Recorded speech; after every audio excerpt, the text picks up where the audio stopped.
Well, today's episode, we got ChocoPro 269, where we have a special return from one of their top stars. Major League Wrestling goes with the latest Fusion episode 155, with the main event being the MLW National Openweight title on the line. We even got Impact Wrestling. As you know, we're only one day away before their next pay-per-view, Overdrive, where we have the Impact Wrestling World title on the line and certain other matches will be taking place. And also, we got some news updates to discuss what's been going on in the world of pro wrestling. But also, as for an added bonus, as you all know, I talked about the state of mind of Saya Kamitani.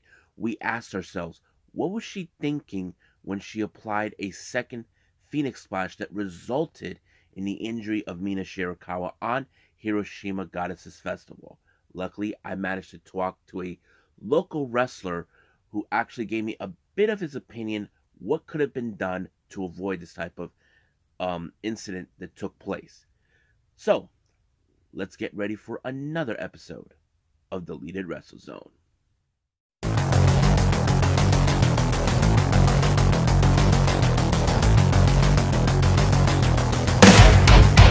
Are you ready? Get up, get up! Get up, get up! Get up, get up! Get up, get up! Get up, get up! Get up, get up!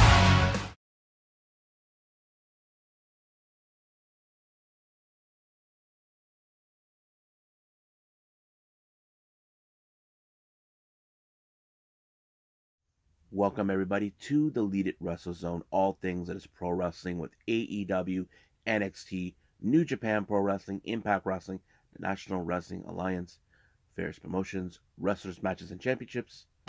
I am your host, Sherrod here. So, let's begin with ChocoPro 269. It opened up with the return of Mei Suruga. Yes, folks, she's back. As you know, she did an excursion here in the U.S., but also went on a tour with CMLL for the Ladies Grand Prix. As you know, she's brought back a sombrero and a jacket that she was wearing that has the Japanese flag in it. She basically was all alone. Balinaki was nowhere to be found yet.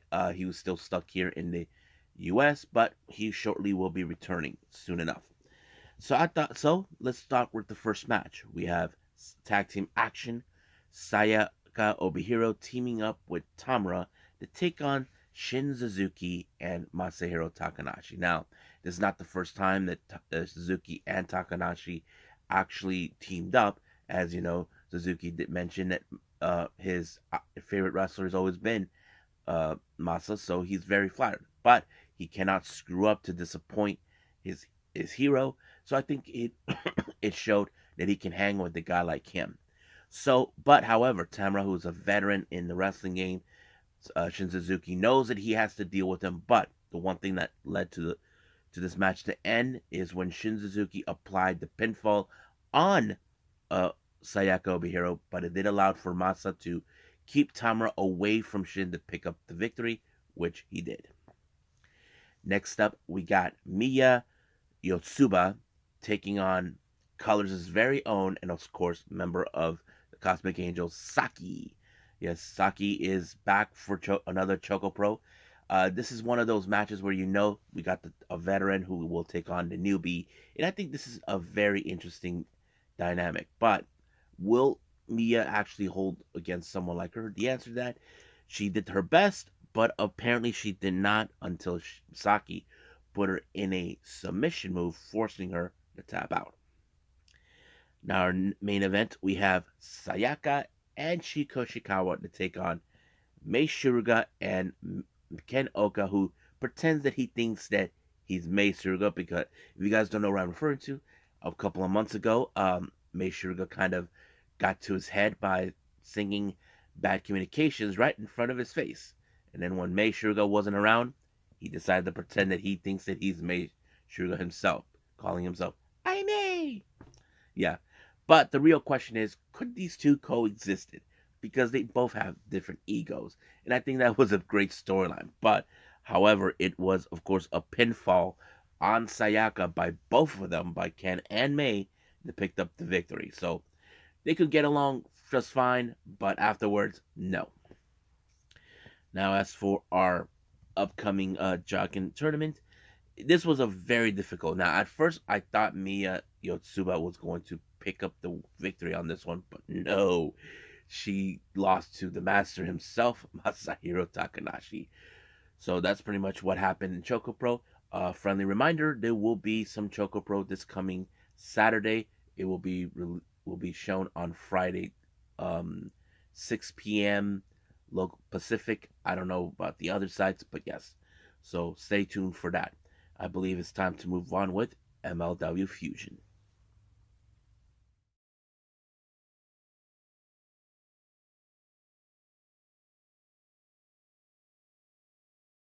Okay, MLW Fusion. This is 155, as you know. It opened up with tag team action. We got Los Maximos, Jose and Joel to take on the Samoan SWAT team, Juicy Finau and Lance Anoy. I thought this was a pretty good match because it showed how it seems the Samoa SWAT team are now kind of like the baby faces in this particular match. Try to bring in something special into MLW. Outside, that's a little different story. But I think that shows out a little greatness with them. But it took a bit of the cohesiveness between both Lance and Juicy to pick up the victory when they were able to pin one of the Maximos. 1, 2, 3. It's done. Now, as you know, Mance Warner, he has one thing on his mind when it comes to, dealing with guys like Mei Suruga that he has on his mind. It's his light beer. So basically, Microman took a lot of guts to stand up to a guy like Mance Warner and drink some light beers. I have to say, I think Microman, in my opinion, is trying to make good friends in order to stay. As you know, Cesar Duran wants him gone. So I think that's what the story is going. He's looking for friends. Now, if you guys remember in Battle Riot 4, we did witness Injay Induka tossing out his tag partner, Calvin Techman, who are part of the Hustle and Power. So basically, now, we kind of question, are these two good? Is it just water under the bridge? It seems like they made peace with it. So it seems like they're good for now, but we've seen these type of storylines where, of course, the tag partner will stab your partner in the back, that sort of thing. We've seen it countless times, but the question remains: will it happen? Will EJ and Duca turn on Calvin Tankman? That's the thing we don't know. But however, someone else have an opinion. Now, we all know that Myron Reed, during an interview, he talked about, calling out whoever dethroned him. But he did call out Calvin Tankman. Myron Reed was saying, why are you ignoring the Bumaye Fight Club? So he's like trying to tell him why. And then Calvin Tankman, as you know, those two really were tight, questioned him, why did he side with them? So we all know the reasons behind that. But Myron Reed has a different opinion towards EJ Nduka. Now, it's no secret that either one of these two men, Tankman and Nduka, will do anything in their power to obtain a title shot. So I think they were trying to get into, I don't know if Myron was trying to convince them, saying he's going to stab you. So I think that's the whole thing. But we will see how this thing will be unfold in the weeks to come. Now, our next match, we have Matt Cross versus Killer Cross. This is before he went straight to WWE, being accompanied by Scarlett Bordeaux. You probably can guess this was a good match. I enjoyed this one a lot. But however, it was the Doom's Death Isoido. I think that's what that finished off Cross. Matt Cross, and let Killer Cross to walk out as the victor. Now, during an interview, Davey Richards, as you know, he has one thing in his mind, is to obtain the National Openweight title, a title that he earned completely. However, he still has his issues towards the Bumaye Fight Club. Now, if you guys remember clearly, prior before they went hiatus, Davey Richards tried to extend his hand to show respect, but Alex Kane has a different opinion about him. As you guys remember, Davey Richards took a 4-year gap and he called him a quitter. And of course, Myron Reed sided with him. Now, during a backstage segment, Hammerstone was coming out. He knows he's going to have to deal with Holiday one way or the other. But Nduka is determined, since you know they've teamed up before at War Games about months ago. He seems like he wants a title opportunity, but somehow it was interrupted by someone calling out for help. Once again, another attack with those strange symbols. Attack Calvin Tankman. Nobody knows what's going on. At first, Hammerstone presumed it was Cesar Duran. Now, this could be one of those times Cesar Duran could be the one behind it. But it seems like Duran is kind of like stumped as well. Like he doesn't know who's behind it. So he's in that state of mind where, okay, what's going on here? So possibly that day will unfold. Now, our next match, our main event, is the MLW National Openweight Championship between Davey Richards and Alex Kane. Now, presumably, as you know, Alex Kane is always accompanied by that big dumb brute, Mr. Thomas. We all know he could have helped them to, of course, win the match, but did not. It went more of a straight-up match, but Davey Richards managed to put some parts under control by applying submission, a bit of the power, but in the end, it took at least a powerbomb type maneuver to put away Alex Kane and become the brand new MLW National Openweight Championship. While the celebration goes on, Myron Reed looks on to Davey Richards. I don't know what goes on in the mind of Myron Reed, but you probably can guess that this is not over. So we'll see what happens in the upcoming weeks with Myron Reed. But we know where, if you guys know this or not, Davey Richards had appeared recently defending that title. So we'll see where they're going to go with that soon enough. I think that's pretty much it with MLW. I believe it's time for Impact Wrestling.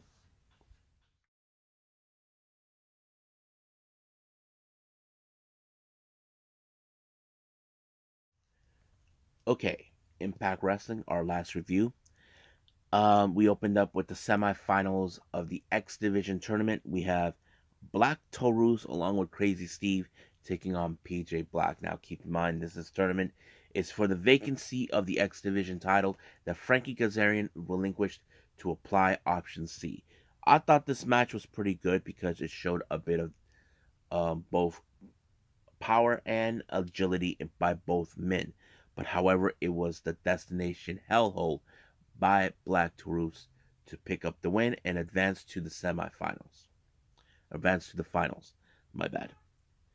Now, as you know, we have the Impact World title being defended at Overdrive.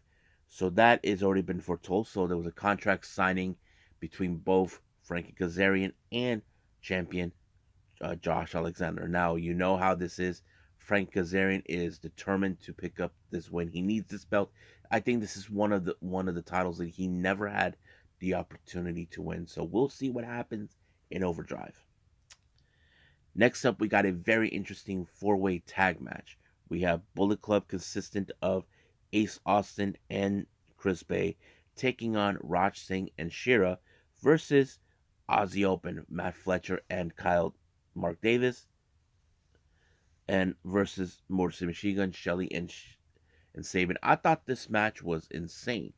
Now, normally I didn't think that in this type of match you see Singh and Sarah Shera to be in this, but they were looking for opportunities. But as you know, Aussie Open made it perfectly clear during that time that they want to obtain these titles. So I think this is a perfect way to try to make a name themselves, to get themselves noticed for the tag titles. But however, I have to say the surprising move that was conducted by Bullet Club to pick up the win. It was, of course, Ace Austin with the fold onto Fletcher that picked up the win. And I'm sure that their names will be at the top of discussions over will they be the ones to win the have an opportunity for the Impact World Tag Team titles. Now, last time, as you know, we saw Death Dolls. Rosemary and Taya Valkyrie have no clue where Jessica went, but we all know that she was drinking somewhere. So Rosemary kind of was angry a little bit because Jessica was supposed to be facing against Tasha Steelz. So Taya Valkyrie told Rosemary that she made a contingency plan saying that she will be the one to step up. And hopefully that Jessica will be there. Now, we get to that particular match between Tasha Steelz and Taya Valkyrie. Now, you probably would have assumed that Savannah Evans was going to get involved. No, but it was a pinfall by Taya Valkyrie to pick up the win. But however, Savannah Evans and Tasha Steelz weren't going to have it. They tried to set up a beatdown, but Jessica showed up with one of those hats that has beer cans where you sip through a straw, and I thought that was hilarious. I think she's evolving to something else. I thought it was funny, but it was great. Now, the story continues on with Bully Ray. As you know, Alexander knows that he's been hearing a lot, but honestly, he wanted to hear from the horse's mouth with someone who knows Bully Ray completely, and that person is Tommy Dreamer. Now, Dreamer is convinced to believe that Bully Ray is completely changed.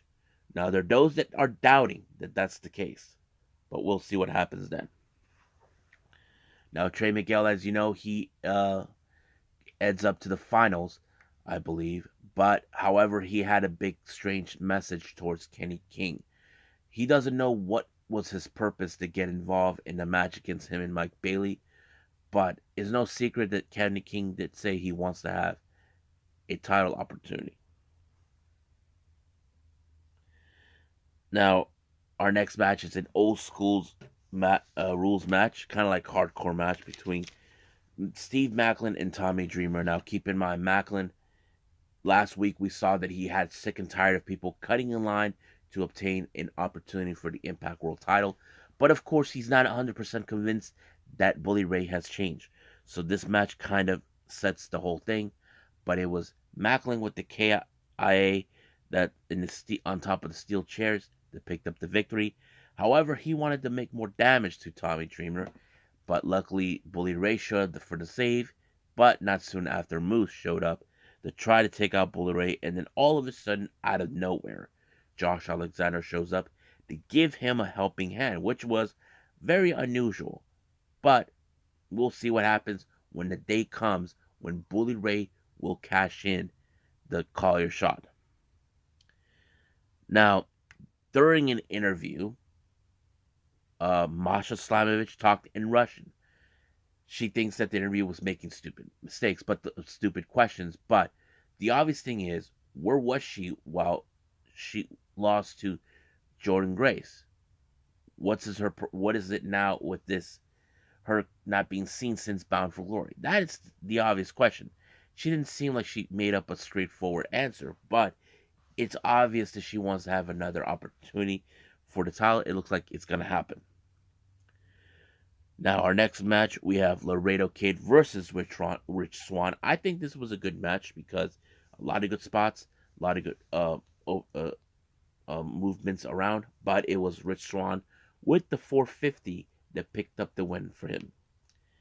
Now, as you know, the last rodeo continues. Mickie James got out of the way. Chelsea Green now is Taylor Wilde, and that match will take place at Overdrive. But however, Taylor Wilde is believing that she could be the one to make Mickie James retired.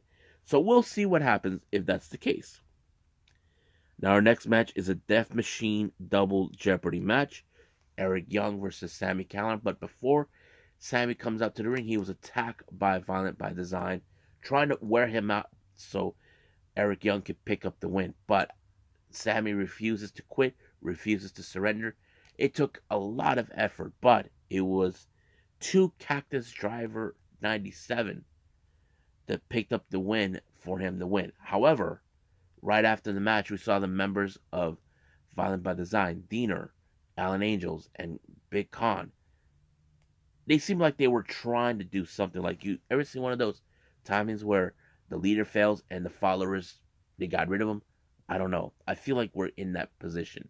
But we'll see what happens in the upcoming weeks after that. So right now, let's move on with news updates.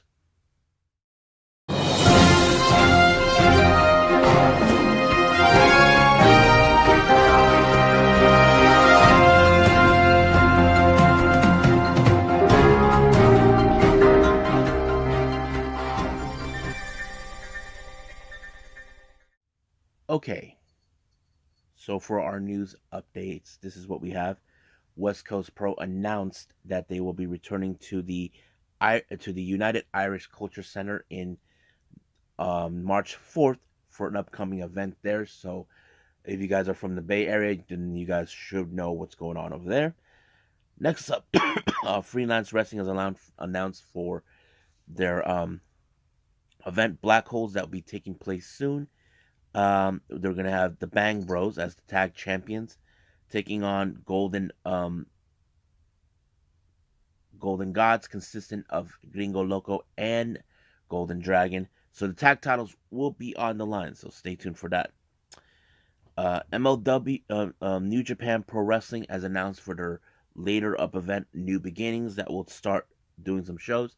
They announced February 4th and 5th will be taking place in Sapporo, but also on February 11th it will also continue on to Osaka. So that's pretty good.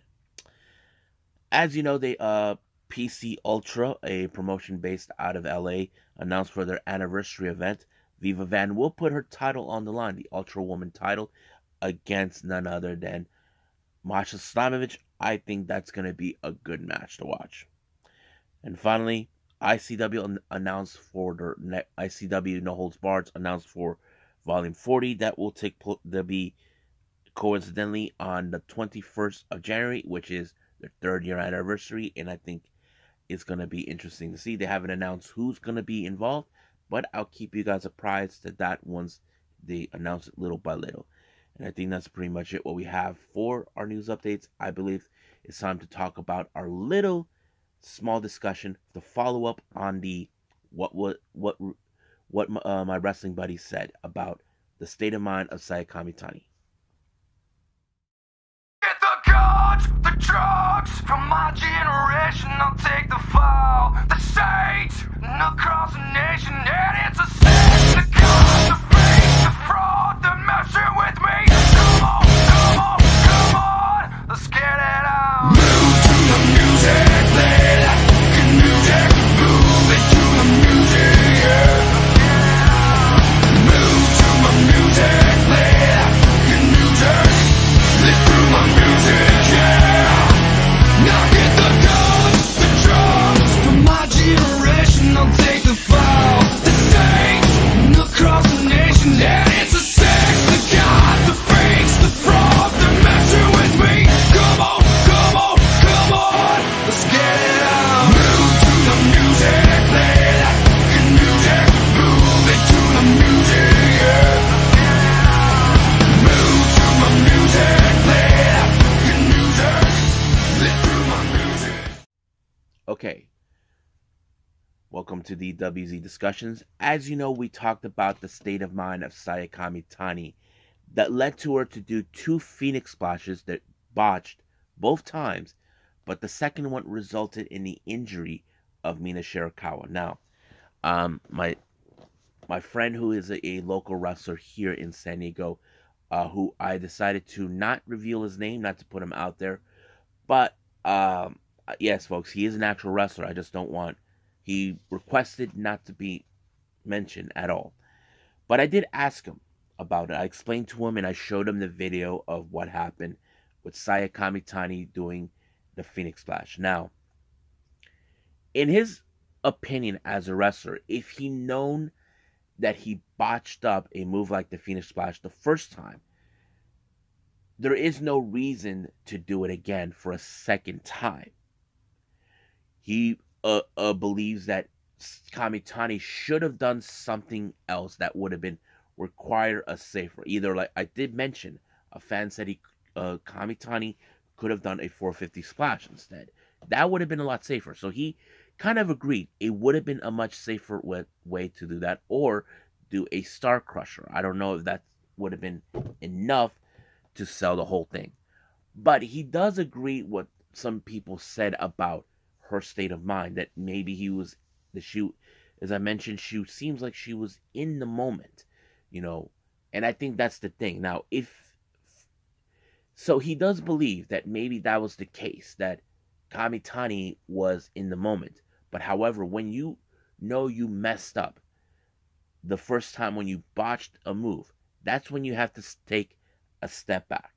So that's another brilliant idea, thought of him as a wrestler, where you have to think outside now.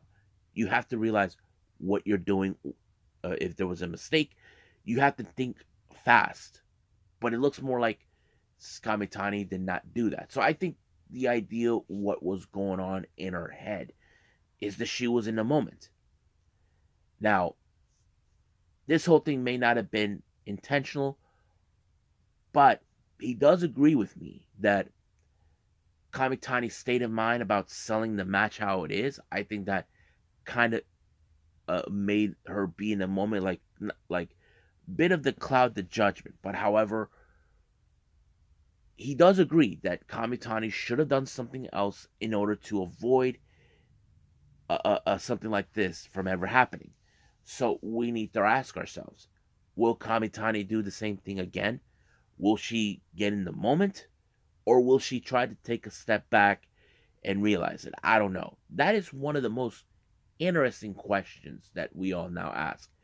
Now, if you guys know any local wrestlers in your local areas, or you know someone who has friends in the independent scenes, ask them that very question. Tell them about Kamitani. Ask them even if she botched up the first time and decided to do a second one, would they do it again, or will they try something else? And I think that's my opinion. Kamitani should have done something else other than try a second Phoenix Splash. But she should have taken a step back, knowing that she messed up the first time. So I think that kind of sets the whole thing. So I think that's pretty much it right now with this. I made this short and sweet for everybody to understand the state of mind of Kamitani, what really took place on November 3rd. So I believe it's time to call it a day. Well, I hope everybody is enjoying this episode coming up. As you know, I mentioned already before, Overdrive by Impact Wrestling will take place soon enough. But I also will be doing AEW Rampage and, of course, NXT Level Up. If there's any other events I'm planning to do, I will do those as well. So, just stand by on that. So I'll just wing it from then on. So I'll see you guys on the next DWZ time. Same DWZ channel. I must bid all of you adieu. So, goodbye. Mwah. And have a nice day. Bang.